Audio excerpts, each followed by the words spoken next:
producción entonces de células troncales hematopoyéticas, ¿sí? Y también entonces de los osteoblastos, adipocitos y de las células troncales mieloides. Vean ustedes de la importancia que se tiene de las células troncales hematopoyéticas, ¿sí? O también de las células troncales stem cell, ¿sí? Que son células o son sinónimos que voy a utilizar en el transcurrir del tema, pero me estoy refiriendo a lo mismo, ¿verdad? Células troncales hematopoyéticas. Bien, esto es entonces lo que hemos indicado, ¿verdad? Dan lugar a los progenitores mieloides comunes. Estas células troncales hematopoyéticas que hemos indicado, que se encuentran en los nichos, ¿verdad? Están activas, ¿sí? Están cinéticamente activas. Están en un periodo entonces de actividad, de mitosis, de meiosis, de quiescencia, y estas células están supeditadas, están controladas, diremos así, ¿sí? Por receptores. Estos receptores o los antígenos de superficie están siendo o están esperando la participación de ¿quiénes? De genes. Estos genes van a ser responsables de que esta cinética celular sea activa o queda establecida o quede quieta. Estos genes van a ser responsables de ¿qué? De modificar la función celular, ¿sí? Vamos a ver entonces posteriormente de que estas células troncales hematopoyéticas, a medida que van madurando, generando unas nuevas generaciones, nuevos linajes de células, van perdiendo sus capacidades o sus características principales que habíamos indicado, 5 características. Entonces, a medida que las células maduran, las propiedades o características de la célula troncal hematopoyéticamente se pierden o disminuyen, ¿sí? ¿Y a través de qué? De los receptores, de los receptores con participación de los genes, ¿sí? Entonces aquí tenemos de que las células troncales hematopoyéticas nos originan o nos dan entonces un nuevo tipo. Cuando se dividen estas células, nos van a dar origen ¿a quién? A las células o progenitores mieloides comunes. Progenitores mieloides comunes. Estas células o estos progenitores mieloides comunes tienen capacidades de ¿qué? Tener una alta capacidad proliferativa. Entonces, proliferan en una forma alarmante, se crea entonces gran capacidad, ¿sí? Y por lo tanto, si tienen una alta capacidad proliferativa, ¿cómo estará el ciclo celular? Pues entonces está muy activo, ¿verdad? Para que haya mayor cantidad de células, tiene que haber entonces una actividad celular grande. Por eso digo de que la actividad de las células está muy por encima de lo fisiológico. Pero son incapaces de autorrenovarse. ¿Vean? Entonces, la célula troncal hematopoyética da origen a la progenitor mieloide. Este progenitor mieloide tiene 2 características. Uno, de capacidad proliferativa grande. ¿Por qué? Porque tiene un ciclo celular elevado. Uno. Y segundo, de que pierden o disminuyen su capacidad de autorrenovación. ¿Qué significa eso? De que la célula hematopoyética o precursor mieloide común, a medida que genera nuevas generaciones, nuevos linajes de células, van disminuyendo su capacidad de autorrenovación, van modificando su función. ¿Por qué? Porque va modificando la función del núcleo, de los organelos citoplasmáticos, van comenzando a disminuir su funcionalidad hasta llegar a la médula, al glóbulo rojo maduro, ya con 0 organelos y sin núcleo. ¿Ven? Entonces, a medida que van pasando desde la célula hematopoyéticamente activa, la célula troncal hematopoyética, hasta el glóbulo rojo, ¿sí? En esa serie entonces de cambios, va a existir entonces múltiples modificaciones.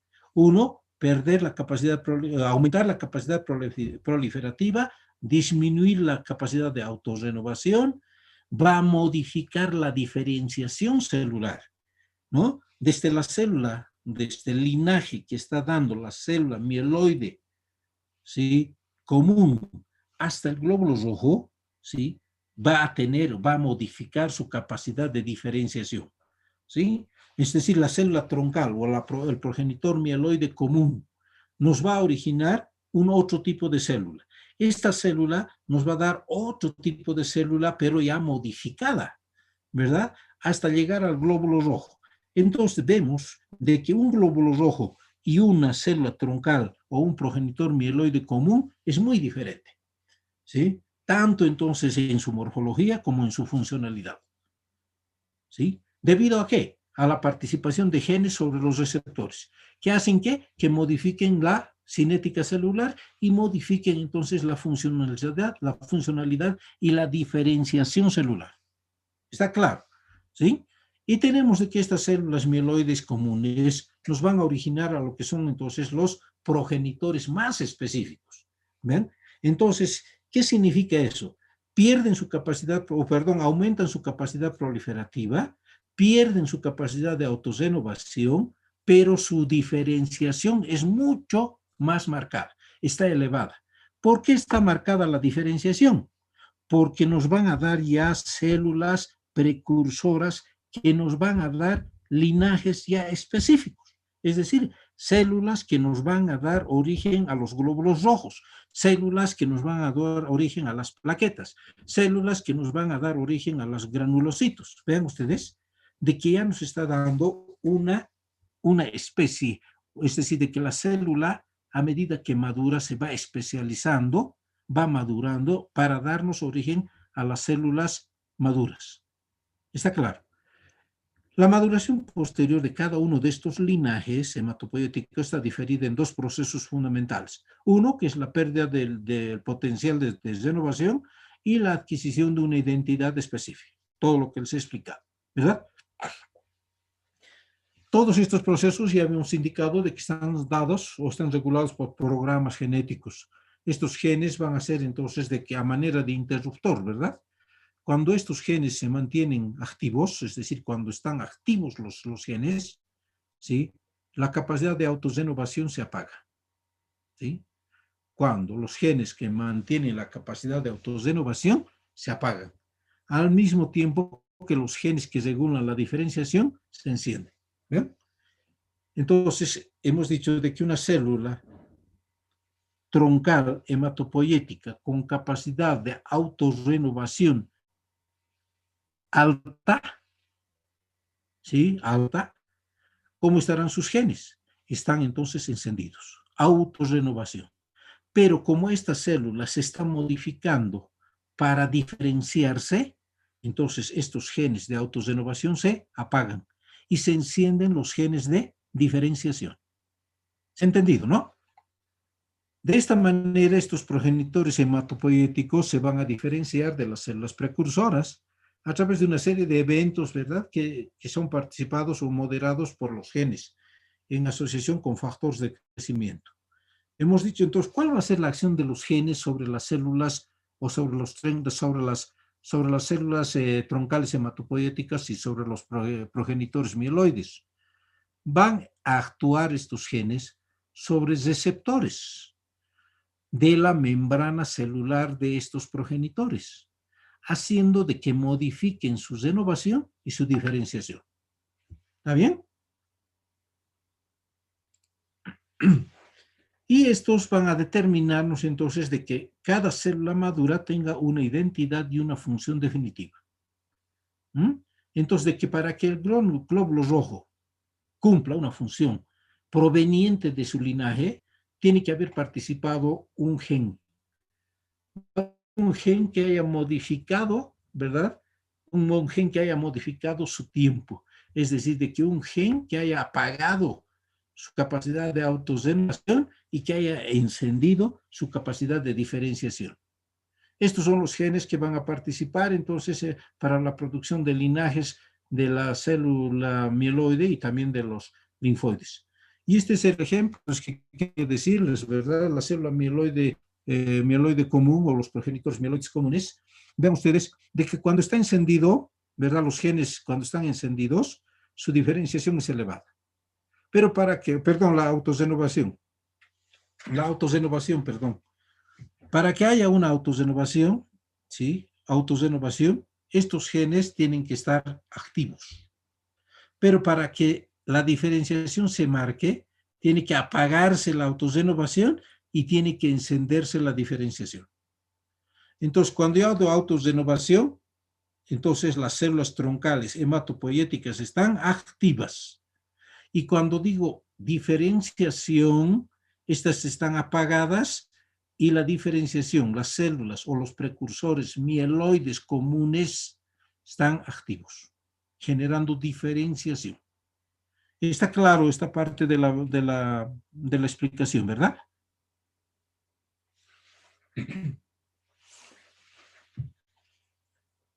Hola, ¿está claro?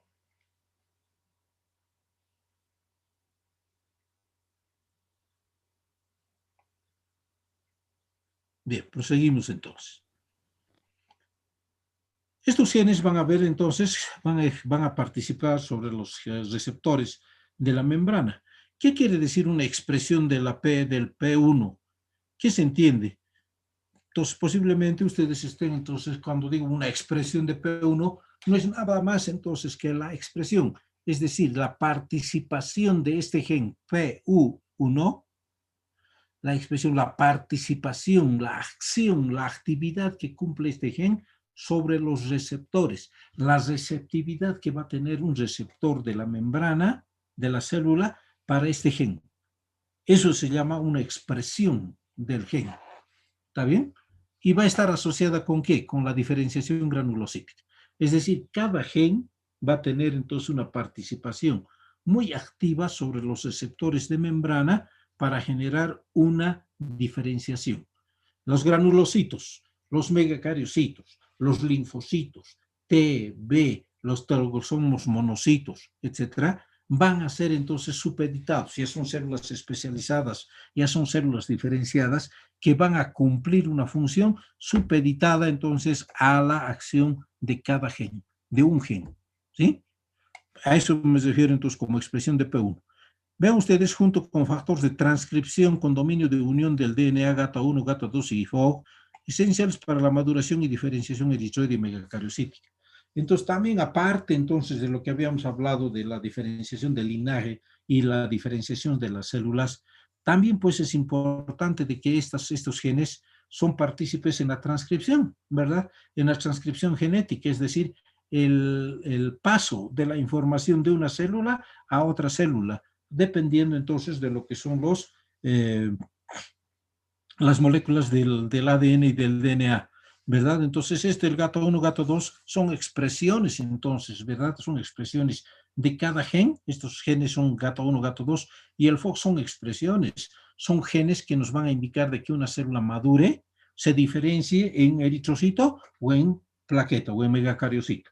Este eritroide es entonces el eritroide o la eritroide y el megacariocito son precursores del glóbulo rojo y de las plaquetas, ¿no? Siempre entonces supeditadas, ¿verdad? Para características de tipo genético. Estas proteínas PAX, o otro gen, ¿verdad? Van a participar en la regulación de la organogénesis y de un factor clave de la mantención de pluripotencialidad de células troncales durante el desarrollo. Entonces, vean ustedes de que la hematopoiesis, estamos hablando entonces de que para que se genere una hematopoiesis adecuada, para que se genere células rojas, glóbulos rojos, linfocitos, monocitos, etcétera, tiene que haber una participación genética, tiene que haber una modificación de tipo celular en su renovación, en su diferenciación. ¿Por qué? Por participación genética, ¿sí? Entonces, dense cuenta de que por eso les digo de que la hematología es una ciencia, pues, ¿verdad? Una especialidad molecular, ortomolecular, ¿verdad? Porque estamos hablando de elementos, entonces, muy mínimos que van a ser partícipes, entonces, muy grandes o muy activos, o van a ser los actores, los responsables de las modificaciones, entonces, de que haya o no haya una buena funcionalidad celular. Otros mecanismos del control de las células troncales, aparte entonces de la participación genética, ¿verdad? Y también de la participación del microambiente de los nichos, también van a ser entonces, vean ustedes, de que las células del estroma medular y de la matriz extracelular, como es la fibronectina, vitronectina, laminina, colágeno, las moléculas de adhesión, integrina, superfamilia de inmunoglobulinas, lectinas y las citoquinas y factores de crecimiento, todos son partícipes entonces sobre qué? Sobre una célula que es la célula troncal hematopoética. Estas células troncales hematopoéticas, vean ustedes, de que habían sido pues el blanco, ¿verdad? Entonces de todos estos elementos para generar entonces, ¿qué? Una hematopoiesis eficaz. ¿Mm? Entonces, para que esa célula troncal o esa célula o esa médula ósea sea precursora entonces de glóbulos rojos. ¿Sí? Esa es entonces la dinámica en grandes rasgos, porque hay participación de múltiples factores entonces dentro de la médula ósea que van a modificar la funcionalidad. Esto entonces no vamos a ser explícitos más porque es parte ya de la especialidad de hematología, solamente estoy dando las bases, lo fundamental, la parte más, el sumum, diremos, la fisiología de la médula ósea para generar entonces ya lo que es la célula hematológicamente madura activa. ¿Dónde encontramos las células stem cell o las células troncales hematopoyéticas? A nivel de la médula ósea, a nivel de la sangre periférica, ¿verdad? De hecho, dos elementos, médula ósea y sangre periférica, son entonces lugares más accesibles, ¿verdad? Y esta sangre periférica podemos encontrar sangre de cordón umbilical. Tres lugares donde podemos ubicarse entonces con mayor facilidad, ¿verdad? El hígado fetal y el sistema in vitro de sangre periférica y de cordón umbilical son los más utilizados. ¿Sí? Y también la médula ósea, pero no se utiliza mucho la médula ósea, salvo entonces de que fueran entonces requerimientos muy urgentes, debido entonces a las técnicas cruentas que se utilizan para retirar un segmento entonces de médula ósea, es decir, la punción aspiración de médula ósea, la biopsia ósea y la biopsia quirúrgica de la médula ósea, entonces son procedimientos muy cruentos, ¿verdad? Y de ello tenemos que considerar para ver si tomamos esa muestra a través de esta técnica de médula ósea o tomamos de preferencia la sangre periférica y la sangre del cordón umbilical. ¿Cuál es la composición entonces de la médula ósea? Ya saben, o sí, de la médula ósea ya saben ustedes, médula ósea roja, médula ósea amarilla. ¿Sí? La roja ya saben con sus dos componentes, el estroma mieloide y el parénquima mieloide. Y la amarilla ya saben ustedes por la composición de los adipocitos con gran cantidad de tejido adiposo, de grasa. ¿Sí? ¿Qué características va a tener entonces la médula ósea amarilla? Esta médula ósea amarilla, ¿verdad? Entonces, a medida que el individuo va creciendo, va disminuyendo la proporción de la médula ósea con la amarilla.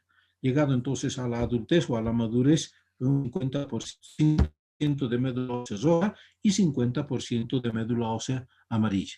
Y a medida entonces que uno va envejeciendo y teniendo entonces cuadros entonces de fibrosis, entonces la capacidad y la cantidad de glóbulos rojos o de médula ósea roja también va disminuyendo, ¿verdad? Es por eso entonces de que cuando se realiza alguna función de médula ósea y no se obtiene, entonces hablamos de un blog más seco donde no se ha podido obtener un tejido medular óseo rojo, de médula ósea roja en proporción adecuada. ¿Ya? Entonces a los 5 años ya se va modificando entonces la cantidad de médula ósea roja con relación a la médula ósea amarilla.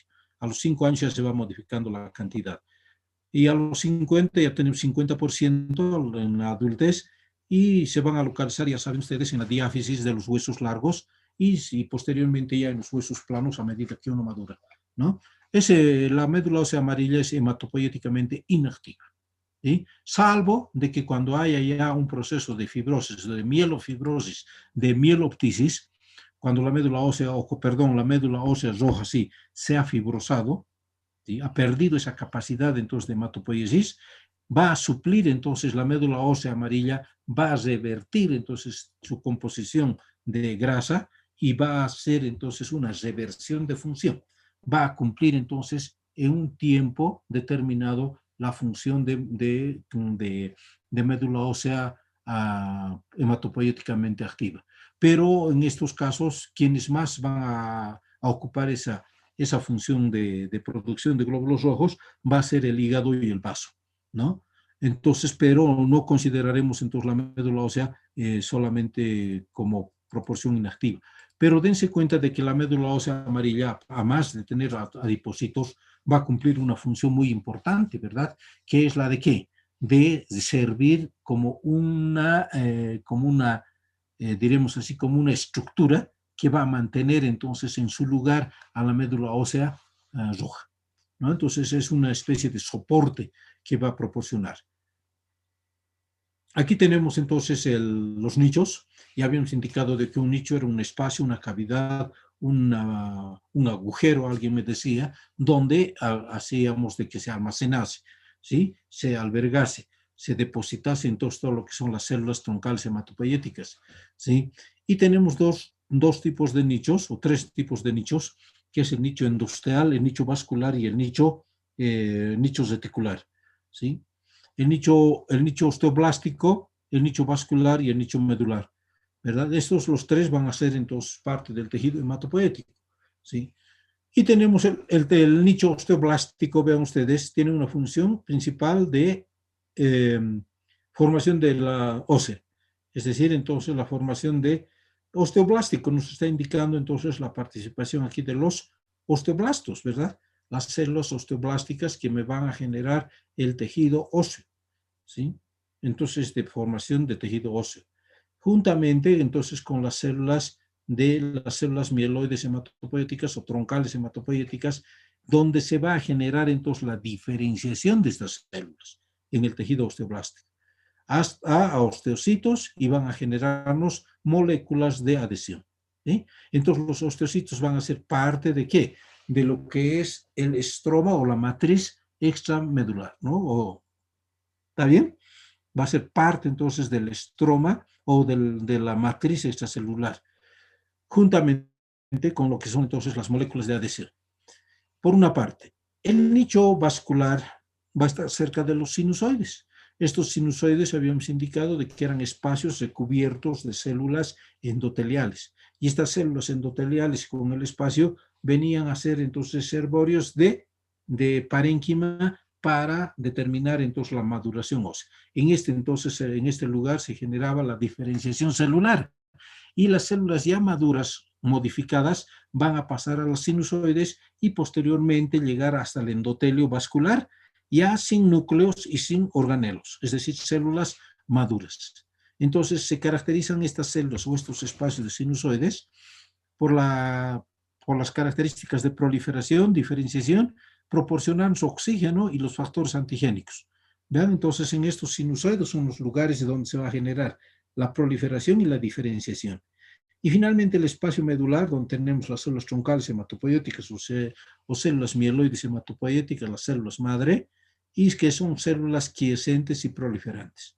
Entonces en la médula tenemos células proliferantes, que nos está indicando entonces de que la cinética celular es muy activa, o las células quiescentes, es decir, células troncales hematopoyéticas, que luego de cumplir su función descansan, ¿verdad? Entonces se toma un espacio de reposo que se denominan células quiescentes. En base a ello, entonces, vamos a determinar tres tipos de nichos: el nicho endosteal, el vascular y el reticular, ¿sí? El nicho endosteal, que va a ser el primer código postal, ¿verdad? El primer lugar, el primer espacio, el primer, entonces, reservorio donde se va a alojar, ¿quién? La médula ósea roja, las células troncales hematopoyéticas. Esto determina entonces el incremento del volumen óseo y con ello el número de osteoblastos. Resulta un aumento del número de células troncales hematopoyéticas, por lo que surge el concepto de nicho endosteal. Vean ustedes cuál es el origen entonces del nicho endosteal. Es la proliferación de células de los osteoblastos que nos originan un espacio para almacenar a las células troncales hematopoyéticas. El nicho entonces endosteal. Esto es entonces el nicho osteoblástico, vean ustedes. El osteoblasto, que va a ser entonces origen entonces a lo que son los espacios, a los nichos, ¿verdad? El nicho vascular. Entonces, tense cuenta de que entre el nicho vascular y el nicho osteoblástico no existe diferencia más que de espacio, ¿verdad? El nicho osteoblástico tiene entonces mayor espacio con relación al nicho vascular. El nicho vascular está dado formando, ¿por qué? Por el espacio comprendido entre las paredes vasculares de una vena, de una arteria, de un capilar, es decir, entre endotelio y endotelio. En cambio, el nicho osteoblástico va a tener entonces mayor espacio, va a estar comprendido por los sinusoides, donde existe mayor cantidad de células que son entonces células precursoras, células mieloides comunes, células precursoras comprometidas, tenemos las células troncales mieloides, células troncales mieloides, o las células entonces hematopoieticamente activas, ¿ven? Todos estos en un proceso entonces de maduración, de autorrenovación, de diferenciación y de maduración. Todas ellas. Entonces tenemos aquí entonces una serie, una multiplicidad de células que están dándonos entonces una gran cinética, una gran actividad celular en su división celular y determinando cuál es la función, cuál es el fin común, que es el de generarnos entonces una célula común, que es entonces el glóbulo rojo, la plaqueta o el leucocito. ¿Bien? Ese es entonces el fin común de esta hematopoiesis. Acá tenemos otra gráfica, tenemos el endotelio, tenemos entonces los osteoblastos, ¿verdad? Tenemos entonces la matriz celular, aquí tenemos un osteoclasto que está determinando la destrucción de los osteoblastos, aquí tenemos los sinusoides, ¿verdad? Aquí tenemos el tejido vascular y aquí tenemos el stem cell. En este espacio, entonces, que es el sinusoides, está determinándose entonces la diferenciación, la diferenciación celular para llegar posteriormente al glóbulo rojo, al reticulocito y penetrar entonces a través del endotelio vascular a la luz intracelular o intravascular. ¿Eh? El nicho vascular, ya saben ustedes, está representado entonces por una célula, habíamos hablado ya desde el origen del canal medular, ¿verdad? Había participación del hemangiocito, del hemangioblasto o del angioblasto, que generaba entonces células y que formaban, que horadaban, que perforaban, que se abrían camino entonces en el estroma medular y determinaban espacios para que se albergase entonces y forme el canal medular y se almacene entonces todo lo que es la médula ósea, roja y amarilla. Ese era entonces el precursor, el angioblasto.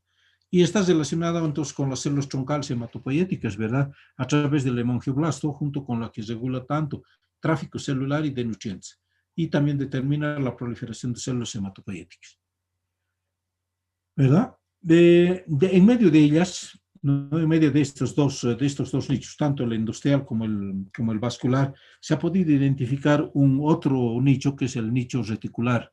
Y este nicho reticular no es nada más que su nombre está indicando reticular, es un entrelazado, sí, un entrelazado de fibras que van a determinarnos de que generen un nexo, una comunicación directa entre lo que es el nicho endosterial y el nicho vascular.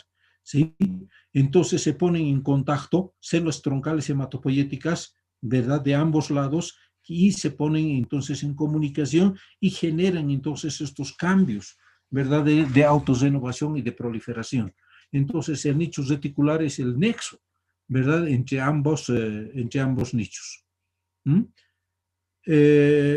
Siempre entonces vamos a determinar de que las células troncales hematopoiéticas, ¿sí? Y a nivel de las zonas vasculares van a tener células productoras entonces de este antígeno, o perdón, de este gen, ¿verdad? Y como estas células troncales o las células endoteliales que están entonces dotadas de este gen, el CXL12, va a hacer entonces de que se prolifere entonces, ¿qué? Óxido nítrico. El óxido nítrico va a tener entonces una funcionalidad de ¿qué? De vasodilatar, ¿verdad? Y esta vasodilatación nos genera entonces una mayor protección, un mayor aporte entonces de elementos nutricios y oxígeno, ¿hacia dónde? Hacia la matriz, hacia el parénquima mieloide, donde están las células troncales hematopoiéticas, cumpliendo entonces satisfactoriamente la necesidad o la función de ¿qué? De proliferar, de autorrenovarse, de diferenciarse fenotípicamente y de la acción de la telomerasa. Esas son entonces sus funciones, ¿verdad? Y estos son entonces los antígenos que vamos a ver posteriormente cuando estemos hablando lo que es hematopoiesis y eritropoiesis. Este tipo de inmunofluorescencia es una técnica especial de la especialidad de hematología para determinar marcadores de los receptores, ¿verdad? De los receptores de las células troncales hematopoiéticas. Eso vamos a ver posteriormente. ¿Sí? Y el nicho reticular, vean ustedes, es un estudios recientes, han demostrado de que se refiere a una nueva zona espacial dentro de la médula ósea, sino que dentro de la zona endosterial y vascular las células troncales hacen contacto directo con las células troncales hematopoyéticas, ¿ven? O células troncales mieloides. Entonces, la célula troncal hematopoyética hace contacto a través del nicho reticular con la célula troncal mieloide, ¿sí? Entonces, esa es la característica del nicho, de poner entonces conexión, como cables que van a poner en comunicación la célula troncal hematopoyética con la célula troncal mieloide. ¿Está bien? ¿Hasta aquí está claro, jóvenes? Sí, doctor. No hay modificaciones, no hay acotaciones, no hay aclaraciones. Todo se ha comprendido. Bien, creo que se han quedado los mudos. No sé si están vivos, pero vamos adelante entonces con esta parte de lo que es el nicho hematopoyético, que es una entidad dinámica. Ya les había dicho, ¿por qué es dinámica? Habíamos indicado de que existen, ¿qué? Vasos, nervios, vasoreceptores, células, ¿sí? Estas células troncales hematopoyéticas están activas, generando linajes, células entonces precursoras de otras células maduras, ¿sí? Entonces la célula troncal hematopoyética va a determinarnos a las células o a los progenitores mieloides comunes. Estos mieloides comunes nos van a originar a las células troncales mieloides. Estas células troncales mieloides nos van a generar ¿a qué? A las células ya diferenciadas, es decir, componentes de las unidades formadoras de colonia. Tenemos entonces las unidades formadoras de colonia de los granulocitos, de los eritrocitos, de los linfocitos, de los megacariocitos. ¿Vean? Entonces ya se están diferenciando en este proceso. Por eso entonces, por esta actividad que se realizan en los nichos, tanto vascular como el reticular como el endotelial, entonces por eso digo de que el nicho es dinámico, es una entidad dinámica. ¿Sí? Uno, las células del linaje, no, cuando hablo yo de células del linaje, ya me estoy refiriendo a qué, a las células o a los progenitores mieloides comunes, que me están dando ya entonces células diferenciadas, con autorrenovación disminuida. ¿Sí? Y por lo tanto, estas células son importantes para que funcione entonces el nicho. Las células endoteliales secretan citoquinas que van a facilitarnos, lo van a facilitar. Puede existir entonces a nivel de nicho, ¿verdad? A nivel de nicho, por un mal aporte de oxígeno, de sangre hacia la médula ósea, hipoxia, ¿sí? Y esa hipoxia puede ser de que modifique entonces la proporción de glóbulos rojos, ¿sí?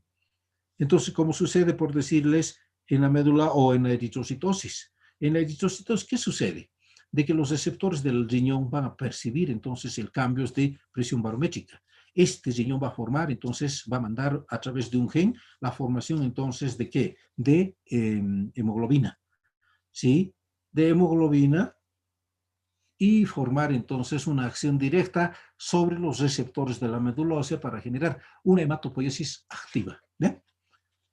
Entonces, esta es la función entonces, que va a cumplir pues, el nicho, ¿verdad? Entonces va a estar siempre entonces, como un radar percibiendo los cambios entonces, que se suscitasen en el exterior. Por eso les había indicado de que la sangre era entonces el nexo, ¿verdad? Era el nexo entre el interior del organismo con el exterior. Era entonces parte de lo que era el medio interno, ¿sí? Si se dan cuenta. Entonces, células endoteliales ya hemos indicado y la hipoxia era tiene también una función de lo que es proteger el estrés oxidativo, ¿sí? Hacemos aquí un alto con respecto entonces a lo que es el estrés oxidativo. Hemos indicado entonces de que en el COVID generamos entonces una neumólisis, ¿verdad? Una destrucción tanto entonces de lo que son las células endoteliales, ¿verdad? Generando entonces ya una alteración de la hematosis, ¿sí? Todo ello entonces debido a qué? A que existe entonces un estrés oxidativo. ¿Por qué? Porque se ha podido determinar de que el virus determina pues una alteración de lo que es la membrana del eritrocito. Y cuando destruye una alteración de la membrana del eritrocito, genera una destrucción, una ruptura, y libera la formación, o libera el hierro del interior del eritrocito hacia el torrente circulatorio, es decir, hacia el plasma. El hierro libre, que queda entonces por esta destrucción, genera entonces es sumamente tóxico. y lo que va a generarnos entonces un estrés oxidativo. Y este estrés oxidativo lo que va a generar es que determina la liberación de citoquinas, ¿sí? Las citoquinas van a determinarnos entonces, y uno lo que se viene entonces a conocer como la cascada de las citoquinas, que es entonces en el proceso ya avanzado del COVID.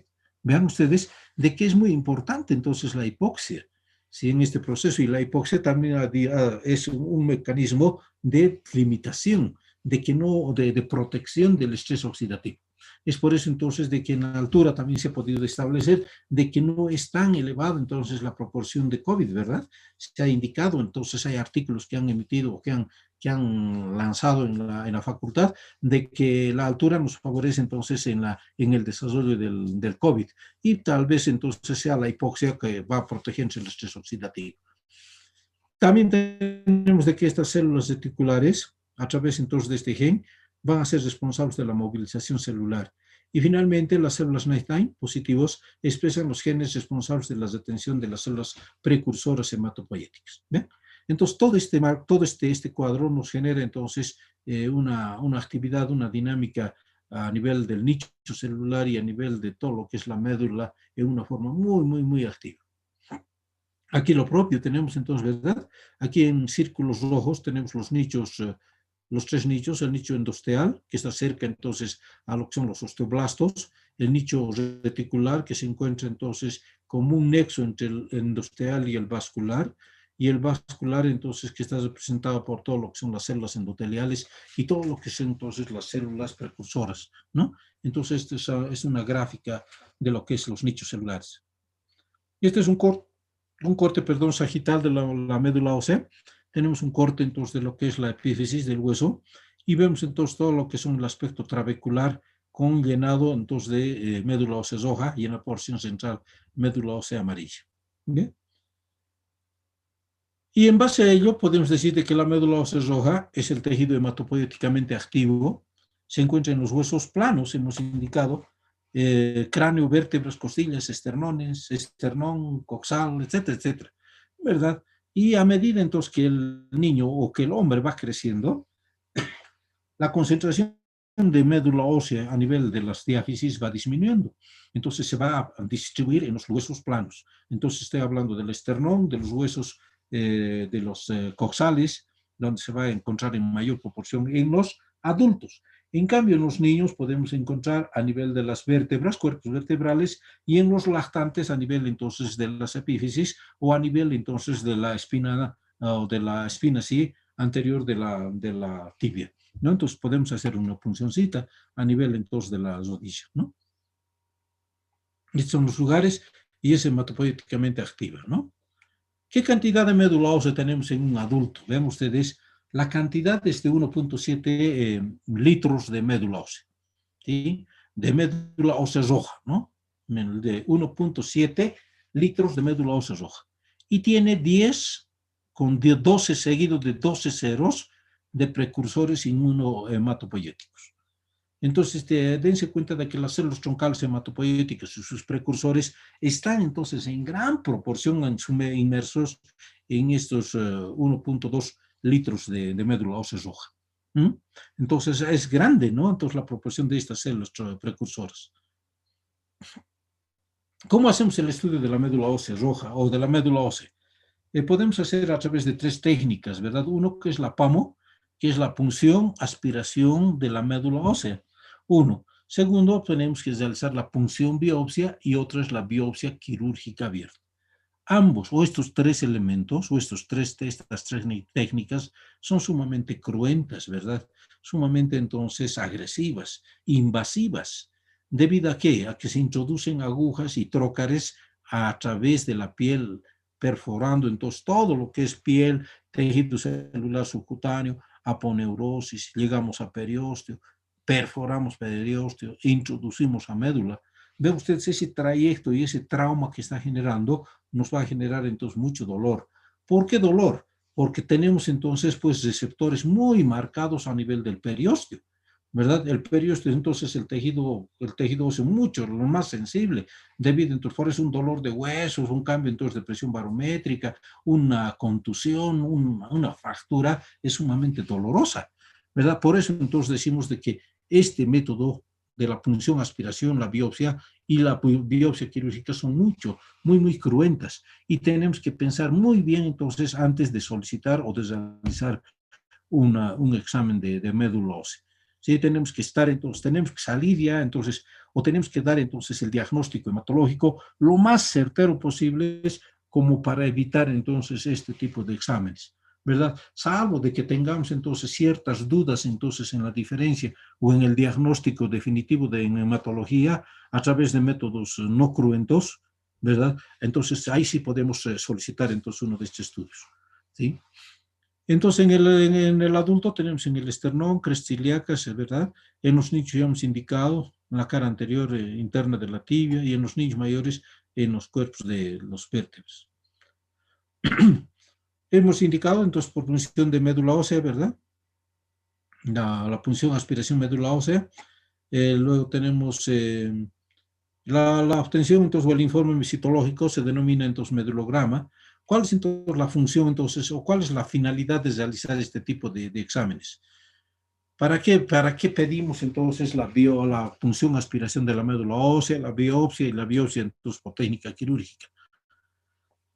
Estas son entonces para determinar la celularidad, es decir, la cantidad de células, de precursores y de células que están activas en la médula y ver también la morfología celular, ¿sí? Entonces, a través del medulograma, ¿sí? A través de, entonces, de este examen, ¿no? Entonces, que estamos solicitando, vemos la cantidad de células y la morfología, la cantidad relativa de células grasas y células hematopoyéticas.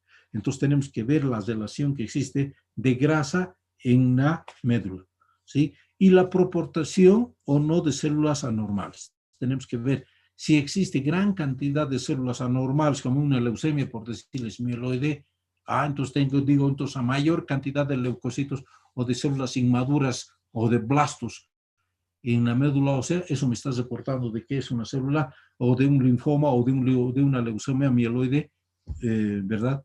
Con proliferación muy activa, con células inmaduras, ¿vean? Entonces, para eso yo pido entonces el laboratorio. Y finalmente también para establecer la relación mieloide-eritroide, es decir, la cantidad de células mieloides en relación a la cantidad de eritroide de 3 a 1, que es entonces mayor proporción de células en el tejido mieloide que en el eritroide, es decir, en el componente vascular, ¿sí? Esto ya vamos a ver entonces la biopsia de médula ósea, ¿sí? Que se utiliza entonces ya trócares, vean ustedes. Aquí tenemos la posición entonces del paciente, tenemos que partir de la posición del paciente, estamos en una posición genupectoral, ¿verdad? En una posición de decúbito lateral, ya sea derecho o izquierdo, dependiendo de lo que utilizan entonces ustedes, de lo más diestro. Vean ustedes, es una posición entonces anteálgica, buscando siempre de que la cresta ilíaca posterior, ¿sí? Posterior, ¿sí? Esté entonces más visible, más visible. Y en una forma perpendicular está introduciendo la aguja, ¿verdad?, hacia la cresta. Y esta cresta está siendo entonces representada, ¿no? Entonces el trayecto que está siguiendo la aguja, o el trócar, ¿sí? Estamos viendo entonces que tenemos piel, tejido celular subcutáneo, tenemos entonces aquí la saponeurosis y estamos llegando a lo que es el periósteo y llegando a lo que es el tejido esponjoso del hueso. Y estamos haciendo entonces la aspiración. ¿Mm? Entonces, puede ser de que en algunos casos de una mielodisplasia o una mieloptisis, una fibrosis de la médula, este tejido ya no exista, esté todo seco. Y por lo tanto, penetramos la aguja y no logramos nada. Un mielograma entonces seco, ¿verdad? O nos va a reportar algunas células que estén entonces presentes. Entonces, dense cuenta de que el trauma que estamos generando para decir de que este medulograma no sirve y tenemos que hacer otro, pues entonces no me parece correcto, ¿verdad? Y tenemos que generar entonces, dense ustedes, aquí tenemos entonces igual, ¿m? Está introduciendo entonces lo que es, este es un trocar, ¿verdad? Vamos a hacer entonces la biopsia. Esta es una biopsia ósea ya. Entonces, ¿en qué se diferencia entre lo que es la PAMO? En la PAMO va a utilizar entonces una aguja bien finita, bien delgada, y el tejido que se obtiene es muy escaso.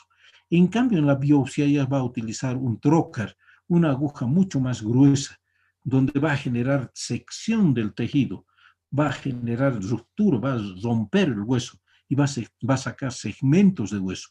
Vean ustedes, aguja de aspiración, esta es la aguja de aspiración en la parte inferior de amarilla, y entonces dense cuenta de que esta nos va a proporcionar muy escasa tejido. En cambio, en la aguja de Handsmith y Swain, es un trocar ya, es un trocar, donde esta es una guía, ¿verdad?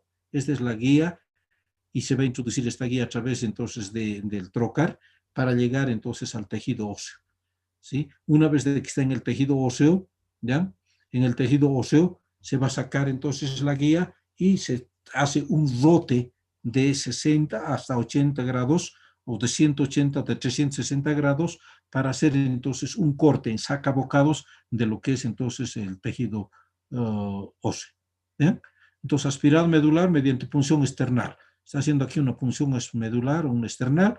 Ha introducido entonces la jeringa en el esternón. Está haciendo entonces la aspiración. ¿Sí? Aspiración. Y esto es entonces lo que es la biopsia medular con cresta ilíaca posterior. Aquí está introduciendo ya un trocar, ¿no? De mayor calibre, de mayor grosor, entonces el trocar. Y esto es entonces el tejido que tenemos que sacar. Es la trabécula de tejido óseo, tejido hematopoyético. Y esto es la cortical, ¿ven? Todo entonces hemos sacado. ¿Sí? Es entonces una especie de tapón de corcho que introducimos y sacamos, ¿sí? Como un tirabuzón, como un sacacorchos, ¿verdad? Entonces ese tipo de tejido vamos a lograr en la biopsia. Y es el cilindro óseo obtenido por biopsia. Luego de ello, entonces hacemos la preparación, hacemos el corte respectivo, la tinción correspondiente y llevamos entonces a estudio, ¿no? Se hace entonces una tinción de hematoxilina y eosina, ¿verdad?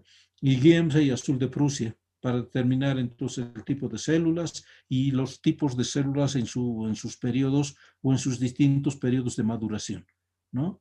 En todas las células, en todos sus linajes, mieloide, linfoide, células plasmáticas, todo lo que entonces pudiésemos encontrar en la morfología celular, entonces tenemos que buscar y redactar en el medulograma. ¿Mm? ¿Qué más? Este es el medulograma normal que vamos a lograr o que queremos esperar, ¿no? Entonces es el medulograma esperado, diremos fisiológico, normal, ¿verdad? Y en las series hoja tenemos que ver los proeritroblastos, eritroblasto basófilo, el policromatófilo, el ortocromático. Todas estas entonces la cinética celular, es decir, entonces las distintas etapas que tiene la célula precursora del glóbulo rojo hasta reticulocito, ¿verdad? El mieloblasto, promielocito, mielocito, metamielocito. Y tenemos los monocitos, linfocitos, megacariocitos, células plasmáticas. Este es el reporte normal que debemos tener en un medulograma o un mielograma normal. ¿Listo? Y el modelo de informe, lugar de la punción, dónde se realiza, qué grado de dureza de la corteza, la microscopía, qué tipo de celularidad, cómo ha sido la célula roja, si ha sido cuantitativamente normal, cualitativamente madurativa, etc. Y la serie blanca, lo propio, ¿no? Cuantitativa y cualitativa. Es por eso entonces de que cuando hacemos un examen, tanto del medulograma, del mielograma y del hemograma, tenemos que buscar siempre características cuanti y cualitativas. No nos conformamos con decir este paciente tiene 500.000 glóbulos rojos y no sabemos entonces cuáles son las características cualitativas. Si tendrá entonces, serán macroscópicas, microscópicas, serán normocrómicas, hipocrómicas, serán entonces con una producción o con una reticulocitosis o con una producción entonces de maduración elevada, etc. Entonces tenemos que valorar tanto en el medulograma, mielograma y como en el hemograma las características cuali y cuantitativas. ¿Sí? Las plaquetas igual, los elementos ajenos a la médula, si están entonces presentes, entonces si pudiesen encontrar alguna sustancia o algún producto que se encuentre fuera de lo habitual dentro de la médula ósea. Y también las observaciones y conclusiones, ¿no? ¿No? Entonces eso solamente es lo que vamos a ver. Y esto ya es parte del que habíamos identificado y nos quedamos entonces en acá. ¿Ya? Entonces, con esto estamos acabando lo que es la parte de la médula ósea. Estamos hablando entonces en la siguiente clase, ya entonces enfocándonos en su propiedad y en su, como un componente más importante de lo que es la hematología, la hematopoiesis y la eritropoiesis. Si tuvieran alguna pregunta hasta aquí, entonces el micrófono es suyo.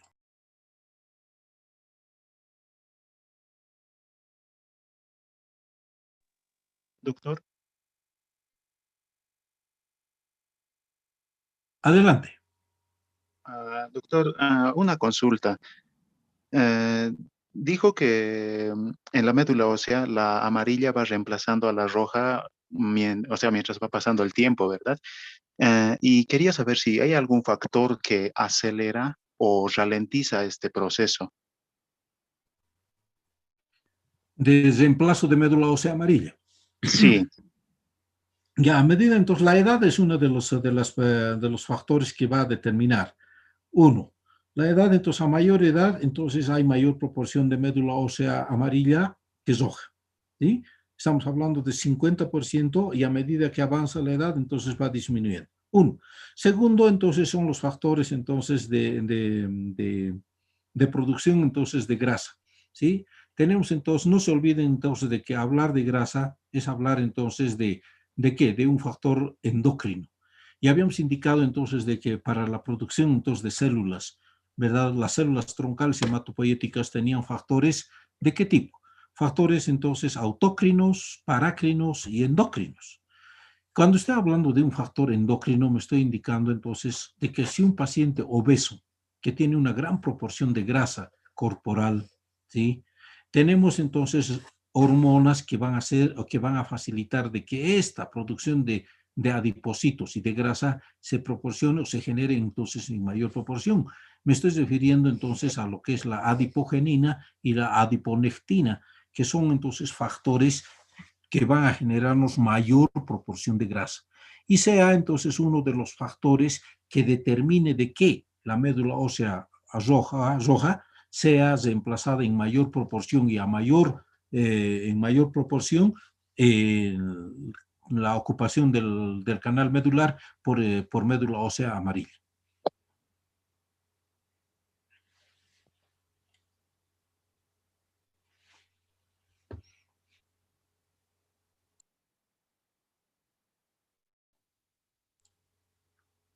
Hola.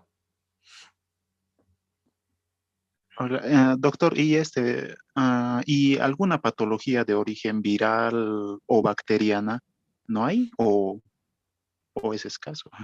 Ya, generalmente cuando tenemos problemas de tipo bacteriano nos estamos refiriendo a lo que es las osteomielitis, ¿verdad? Las osteomielitis, ¿qué nos van a generar? Estamos hablando de un proceso inflamatorio de la médula ósea, ¿sí? Lo que va a generarnos es entonces una destrucción de la médula ósea, una fibrosis de la médula ósea, lo que va a determinarnos que una destrucción o mayor, entonces, o sea, la liberación de focos, ¿sí? De focos sépticos intramedulares que determinen entonces gran proporción de qué, de una reacción de qué, de liberación de citoquinas, ¿verdad? Las citoquinas, no nos olvidemos de que hemos indicado de que es un factor eh, propio de lo que es el parénquima mieloide, ¿sí? Juntamente ¿cómo les digo? Con del parénquima mieloide juntamente con la producción de matriz extracelular, ¿sí? Entonces, este hecho de la presencia de gérmenes, tanto virales como de bacterias, también entonces van a hacer de que el sistema de las interleucinas sean elevadas, ¿sí? Y ese hecho entonces va a hacernos de que determine una alteración en la producción o una alteración, diremos así, en la funcionalidad de la médula ósea. ¿Mm? No así, entonces, un reemplazo, entonces, diremos, de médula ósea roja con amarilla. Sí, pero entonces existe una reactividad. Y este hecho pudiese generarnos una mielofibrosis o una mieloptisis, es decir, una alteración de la composición de médula ósea roja y amarilla, ¿no? Entonces, es decir, los espacios intracelulares o del estroma y los espacios entonces del estroma y del parénquima óseo, ¿sí?, vayan siendo llenados por tejido fibroso reticular. Y ese hecho entonces nos va a generar una alteración de la hematopoiesis. Está bien, gracias, doctor.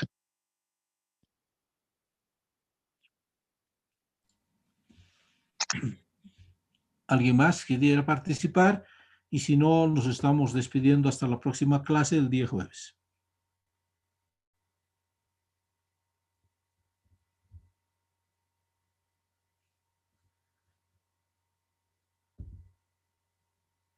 Bien, jóvenes, gracias. Hasta el jueves.